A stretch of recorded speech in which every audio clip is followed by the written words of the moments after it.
सैफ अली खान पर होने वाला हमला और उसको जान से मारने की कोशिश करने वाले आदमी को पुलिस ने गिरफ्तार कर लिया। इस वाक़े की डिटेल आज की इस व्लॉग में मैं आपके साथ शेयर करूंगा। अस्सलाम वालेकुम, मैं हूं रिजवान अली, आपकी खिदमत में हाजिर हूं और आप देख रहे हैं मेरा डिजिटल चैनल।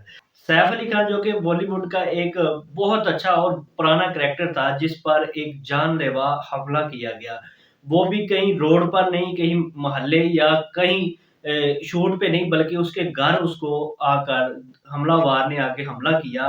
जो हमलावर उसके घर तक पहुंचा है, उसको जो पुलिस की तहकीकात के मुताबिक बताया जाता है कि उसको जितनी भी इंफॉर्मेशन थी वो घर के बंदे ने दी थी। घर का बंदा उसमें 100% पुलिस वालों का कहना है कि मुलव्वस था, जिसकी वजह से वो मुलाजम, वो मुजरम जो कि वहां तक पहुंच पाया। अब एक घर जिस पे इतनी ज्यादा सिक्योरिटी हो, नीचे सिक्योरिटी वाले हों, लेकिन उस बिल्डिंग के अंदर 3-4 फ्लोर क्रॉस करके वो शख्स जो दाखिल हुआ, जिसने सैफ अली खान पर हमला किया, वो अब पुलिस के हाथे लग गया है।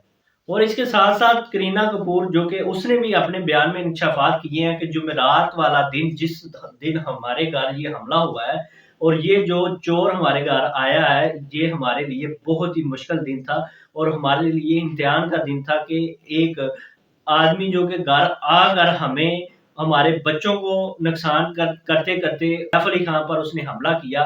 और एक वार नहीं किया, बल्कि उसने 6 वार किए हैं सैफ अली खान पे, और एक तो वार उसकी हड्डी तक जा पहुंचा है, जिसकी वजह से वो इस वक्त हॉस्पिटल में एडमिट है और उसकी हालत बहुत ज्यादा सीरियस है।